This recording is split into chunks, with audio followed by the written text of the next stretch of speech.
Bueno, notables, como lo prometido es deuda, acá vamos a dar la segunda parte de la clase de fisiología sexual femenina.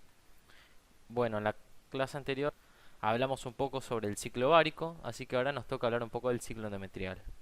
Bueno, se sabe que bajo la acción sucesiva y combinada de estrógenos y progesterona, la mucosa endometrial experimenta ciertos cambios cíclicos en su estrato funcional, que se pueden diferenciar en estas tres fases. La fase proliferativa o estrogénica, que va de los días 5 a 13, la fase secretora o progestacional, que va desde los días 14 a 28, y por último la fase menstrual o de disgregación, que va de los días 1 a 4. Bueno, en la fase estrogénico-proliferativa, gracias a la acción estrogénica, se va a producir a partir del estrato basal remanente la regeneración del estrato funcional del endometrio que fue disgregado en la última menstruación. El primer signo apreciable de esta fase es la regeneración del epitelio superficial, que es lo que hace cesar a la hemorragia menstrual del ciclo anterior. A partir de este momento se puede apreciar un crecimiento en el espesor del endometrio, que en el postmetro inmediato era de 0,5 milímetros y que una vez completada la proliferación, al final de la fase obtendrá un espesor de entre 3,5 a 4 milímetros. A nivel histológico se reconocen tres etapas. Una etapa que habla del comienzo, que va desde los días 4 a 7, donde se aprecian glándulas rectas revestidas por un epitelio cilíndrico basófilo, donde se ve un estroma denso, con acentuada celularidad y numerosas figuras mitóticas. En la mitad de la fase proliferativa, que va desde los días 8 a 10, el endometrio es más grueso. Las glándulas discretamente se hacen más onduladas, el estroma permanece denso y celular, con un discreto edema en los sectores superficiales. Por último, al final de la fase proliferativa, que va desde los días 11 a 13, las glándulas se tornarán serpenteantes. El epitelio pasa a ser pseudoestratificado también. Ahora sí, pasemos a la fase progestacional o secretora. Durante esta fase vamos a observar la actividad secretora de las glándulas endometriales. Al mismo tiempo, el estroma se dematiza y va a sufrir una transformación deciduoide, a la que se le va a sumar un característico desarrollo vascular. Es importante conocer que estos cambios solo van a tener lugar en el estrato funcional, ya que el estrato basal, al ser insensible al estímulo de la progesterona, va a conservar un aspecto similar al que tuvo en la fase proliferativa durante todo el ciclo. Morfológicamente, a esta fase también la podemos dividir en tres, como es el comienzo, la mitad y el final de la secreción. En el comienzo, los cambios más significativos van a ocurrir a nivel del epitelio glandular. Por otro lado, los cambios más llamativos en la mitad y en el final de esta fase ocurrirán al nivel del estroma. Durante esta fase se va a poder apreciar un material secretorio intraluminal que va a ir en aumento, lo que generará que las glándulas se dilaten y haciéndolas así más tortuosas y glandulares. Esto va a lograr que aumente el edema del estroma, lo que hará que las células del estroma estén más separadas entre sí. Llegando al final de esta fase, se va a completar el desarrollo de las estructuras vasculares características de la fase progestacional, que son los vasos espiralados. Estos vasos espiralados son los que permitirán, en caso de que ocurriese la fecundación, la nutrición del embrión, una vez que éste haya logrado la implantación. En este punto también comenzarán a aparecer en el estroma endometrial dos tipos de elementos. Uno son las células predeciduales o deciduoides y por otro lado vamos a tener a los granulocitos endometriales. Las primeras son células del estroma que contienen abundantes lípidos y glucógeno y son, en caso de que ocurra la anidación, lo que se convertirán posteriormente en la decidua. Por otro lado, la función de los granulocitos endometriales no está bien definida, pero parecería que ejercen una función inmunoprotectora frente a la implantación. Dentro de la fase progestacional ocurrirá también un fenómeno llamado la transformación deciduoide, donde se notará una densificación del estroma y se constituirán focos bien definidos. Esta transformación deciduoide se va a extender a los sectores superficiales del estroma. A su vez, las glándulas se van a volver más tortuosas y dilatadas. El epitelio va a formar regularmente a lo largo de ellas pequeñas proyecciones papilares que van a ir hacia la luz. Y esto le va a dar un característico aspecto de serrucho. Llegando al final de esta fase, van a comenzar a llegar al estroma endometrial numerosos leucocitos. Pero esto no quiere decir que haya una existencia de un proceso inflamatorio, sino que esto se trata de una infiltración leucocitaria de carácter fisiológico. Podemos apreciar que existen dos sistemas de irrigación. Uno es el llamado de las arterias radiales y el otro es el del llamado arterias espiraladas. Ambos sistemas comparten su origen, que es el de las arterias miometrales. Y podemos apreciar que las arterias radiales son de corta trayectoria y se van a distribuir por toda la capa basal, mientras que las arterias espiraladas van a recorrer todo el espesor del estrato funcional, y el desarrollo de estas arterias va a depender de los estrógenos, mientras que las modificaciones posteriores son características de la acción que ejercen sobre ella la progesterona. Bueno, pasemos ahora a la fase menstrual, que la podemos definir como la hemorragia periódica que se origina en el endometrio. Sabemos que ocurre cada 28 días, con variaciones de más o menos 7 días, por ende un ciclo normal puede ir de 21 a 35 días. La duración promedio de la menstruación es de 3 a 5 días y la cantidad de fluido menstrual promedio va a ser de 30 a 150 mililitros. Está constituido en un 50% por sangre y el resto lo constituyen moco, trozos de endometrio, elementos del contenido vaginal. La hemostasia o detención del sangrado se va a producir gracias a las contracciones miometriales que comprimirán los vasos del músculo uterino y luego la repitilización del lecho va a lograr cerrar, digamos, este sangrado.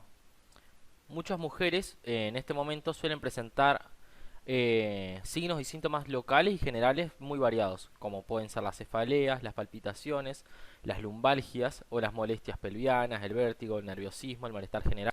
Estos signos y síntomas pueden presentarse antes y después de la regla, y al conjunto se lo denomina molimen catamenial, al conjunto de estos signos y síntomas, ¿no? Y su exageración produce un cuadro que se denomina dismenorrea dolorosa y tensión premenstrual. Hablemos ahora un poco sobre el mecanismo menstrual. Cuando un ciclo es infértil, la capa funcional del endometrio se va a desintegrar. El descenso de los esteroides sexuales por debajo de un nivel crítico, motivado por la involución del cuerpo amarillo, va a determinar la rápida deshidratación del endometrio y a consecuencia va a disminuir su espesor, lo cual altera su sistema vascular. Esto va a generar que el epitelio, tanto superficial como glandular, se desprendan colgajos y el estroma deciduoide se va a desorganizar. Y de esta manera, la capa funcional del endometrio se va disgregando progresivamente con la hemorragia menstrual y queda por lo tanto la capa basal sangrando en el fondo. Acá en este cuadro podemos ver las diferentes fases, la fase de menstruación, la fase de la estrogénica y la fase de la progesterona. Podemos ver cómo va cambiando a nivel del ovario y cómo se producen también los cambios a nivel del endometrio. Estos cambios que se generan fisiológicamente están pensados para que se logre la fecundación y la implantación y el desarrollo posterior de un embarazo. Si nos ponemos a fijar, los cambios que ocurren en el endometrio buscan realizar un ambiente agradable para que se pueda implantar el embrión. Y así también van a ocurrir en diferentes órganos que vamos a seguir desarrollando ahora. Hablemos ahora un poco sobre el ciclo cervical. Las modificaciones fundamentales del endocervix se van a comprobar en la secreción mucosa, que es la expresión de la actividad glandular en concordancia con la secreción hormonal del ovario. Al comienzo del ciclo, la secreción cervical es de carácter espeso, es densa, y con el transcurso de la fase estrogénica, el moco va a aumentar en cantidad, se va a hacer transparente, se va a fluidificar, lo que va a permitir que se estiren en hebras o en hilos, lo que se denomina filancia, de aproximadamente unos 10 centímetros cerca de la ovulación, lo que va a poder posibilitar la espermomigración. Esta característica de la filancia es la que utilizan algunos métodos naturales que sirven con el control del ciclo. A su vez, el orificio externo se va a hallar entreabierto y el moco es muy abundante. En la segunda fase del ciclo, cuando aparece la progesterona, la secreción mucosa va a disminuir y va a volverse nuevamente más densa, hasta que prácticamente va a desaparecer días antes de la menstruación. En caso de producirse un embarazo, se va a generar lo que se denomina como tapón mucoso, que es esta misma mucosa que es de carácter muy espesa y sin filancia.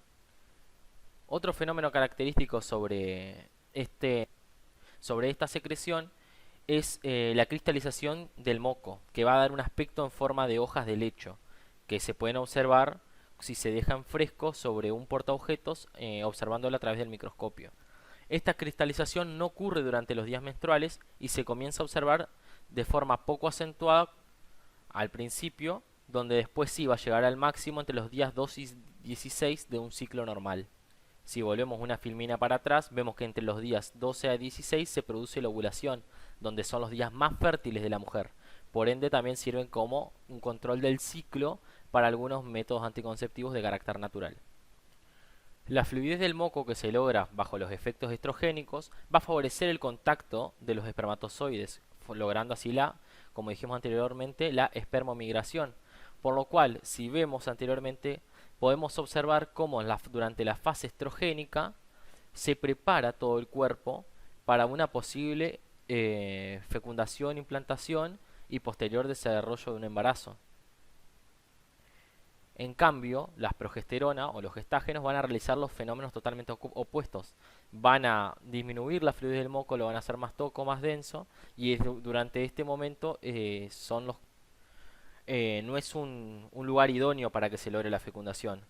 En base a esto se basan algunos de los anticonceptivos de composición de solamente progesterona. Bueno, hablemos ahora un poco de lo que ocurre en el miometrio. Las fibras musculares van a aumentar en longitud en la segunda fase del ciclo y van a retraer después en la menstruación. En caso de que se produzca el embarazo, su longitud puede aumentar hasta 20 veces. La actividad contráctil del miometrio a su vez va a cambiar a medida que con los cambios del ciclo. Durante una fase estrogénica se va a observar una fuerte tonicidad que se modifica en la segunda fase, donde el tono muscular se reduce notablemente y desaparecen esas contracciones espontáneas. Bueno, ahora hablemos un poco sobre de la vagina. La vagina es un órgano que cumple una doble finalidad. Es el órgano de la cúpula, donde se recibirá el semen en el acto del coito, y una vez que la mujer es fecundada, constituye también la vía natural del parto. La vagina, al estar en contacto en relación directa con el exterior, o a través de la actividad sexual, también aumenta, digamos, el contacto y la exposición a gérmenes. Sin embargo, la vagina presenta un mecanismo de defensa que se realiza a través de los vacinos de Döderlein. Las células vaginales contienen glucógeno, el cual va a ser convertido por acción enzimática en glucosa, la que a través de estos vacilos de Döderlein van a ser transformadas en ácido láctico, lo que va a reducir el contenido vaginal, el pH vaginal, a unos valores aproximados a 3,8 o a 5, lo que va a ser un medio ácido, el cual los protege de ciertos gérmenes. En situaciones normales, el contenido vaginal tiene un aspecto blanquecino, grumoso, y se encuentra adosado a las paredes del órgano. Está constituido por células esfoliadas, bacilos de Döderlein, líquidos trasudados y algunos leucocitos. Este contenido va a depender de la influencia estrogénica. Es por esto que fuera del periodo de la actividad sexual se lo encuentran cantidades inferiores, como pasa a la niñez o durante el climaterio. Las células vaginales se hallan en constante renovación. A medida que las de la superficie epitelial se van desprendiendo, van siendo sustituidas por otras gracias a la proliferación en la capa basal. El epitelio vaginal es un epitelio plano, poliestratificado, no queratinizado, muy sensible al estradiol, y se describen tres grupos celulares, dando así estratos, que son el estrato de las células basales y parabasales, el estrato intermedio y el estrato superficial. Fisiológicamente podemos distinguir dos fases principales paralelas a las que ya describimos durante el ciclo miometral, durante el ciclo endometrial, que son la de la proliferación y la descamativa. Los estrógenos provocan un aumento en la densidad celular y una maduración del epitelio poliestratificado de la vagina. Por otro lado, tras la ovulación comienza la fase descamativa, donde histológicamente se aprecia como células superficiales sufren una balonización, lo que se aprecia como un aumento de volumen. Esto va a incrementar aún más el grosor del epitelio, lo que posteriormente terminará en la descamación. Bueno, hablemos ahora sobre los cambios que ocurren a nivel de las trompas. El peristaltismo tubario está estrechamente relacionado con la secreción hormonal. Por eso, la máxima actividad contráctil se produce bajo la influencia estrogénica. donde se aprecia un ritmo de 5 a 8 contracciones minuto, mientras que antes y después de la menstruación la frecuencia se reduce hasta la mitad y disminuye su intensidad a su vez. Por otro lado, al comienzo del ciclo las células ciliadas son relativamente bajas, pero gracias a los estrógenos llegan a duplicar su altura en las proximidades de la ovulación. Las células no ciliadas o secretoras contienen poco material al comienzo del ciclo. Este material irá aumentando para luego acercarse a la ovulación. Durante la menstruación es cuando el epitelio tubario se muestra con la menor altura y cuando las células intercalares se hacen presentes en mayor cantidad. Y por último, durante el embarazo el epitelio es aún más bajo y en algunos sectores llega a ser casi plano. Bien, vamos con la vulva. Los labios mayores, al cerrar la hendidura vulvar, van a cumplir una función protectora. Por otro lado, al poseer una rica vasculatura e inervación, las estructuras vulvares desempeñan un papel fundamental en la relación del acto sexual, ya que contribuyen tanto los labios menores como el clítoris y también la vagina a ser las zonas erógenas más sensibles. Las glándulas anexas van a proteger a la mucosa de la acción de las secreciones genitales y de la orina, y al lubricar los tejidos vecinos al introito van a favorecer la penetración peneana. La acción estrogénica va a determinar un incremento del grosor dermoepidérmico por incremento de la carga colágena, y asimismo va a causar modificaciones de las características biomecánicas de la piel, tanto como la extensibilidad, la laxitud y otras condiciones de la textura cutánea, como la hidratación y el trofismo. Por otro lado, se observa una cierta regresión de las características cutáneas que alcanzamos con los estrógenos una vez que llegamos a la fase de la progesterona. Bueno, ahora hablemos un poco de qué es lo que pasa con estas hormonas sexuales y los órganos extragenitales y los diferentes sistemas de la mujer. Podemos ver que los estrógenos van a favorecer la retención de agua y sodio, también de los cloruros en los túbulos renales, pero en condiciones normales esto no tiene cierta trascendencia. Por eso es que ciertos trastornos con hiperestrogenismo pueden cursar con alguno de estos factores, ¿no? Los estrógenos a su vez también provocan el crecimiento óseo, lo que estimula el depósito de matriz ósea y ocasiona retención de calcio y fósforo. También acelera la maduración ósea y el cierre de las metáfisis, contribuyendo a la detención del crecimiento. Sobre el metabolismo lipídico, podemos observar que los estrógenos van a aumentar las concentraciones de colesterol HDL y disminuir las del colesterol LDL, ya que esta acción es mediada por la disminución de la actividad de la lipasa hepática. A su vez, también producen un aumento de los triglicéridos, que probablemente sea debido al aumento de del colesterol VLDL. En el metabolismo proteico van a estimular la síntesis de proteínas hepáticas, aumentando así el angiotensinógeno, la globulina transportadora de hormonas sexuales y algunos factores fibrinolíticos y de la coagulación. En la mama, los estrógenos van a provocar un aumento de tamaño durante la pubertad y el embarazo, favoreciendo el depósito de grasa y el crecimiento del estroma, a su vez también del sistema ductal de la mama. Los estrógenos también van a estimular el crecimiento canalicular y del tejido conjuntivo pericanalicular, aumentando la permeabilidad vascular y preparando para la acción de la progesterona, de la cual va a depender el desarrollo alveolar y la diferenciación secretoria del epitelio. La progesterona va a estimular el crecimiento del óvulo alveolar, lo que va a inducir un aumento del tejido conectivo y va a producir edema alveolar. Esto puede explicar la existencia de tensión mamaria premenstrual.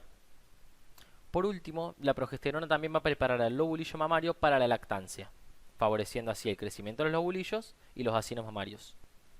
Otras modificaciones generales las podemos ver en el peso, donde vemos que un tercio de las mujeres van a aumentar del peso corporal en el premenstruo hasta 1 kilo.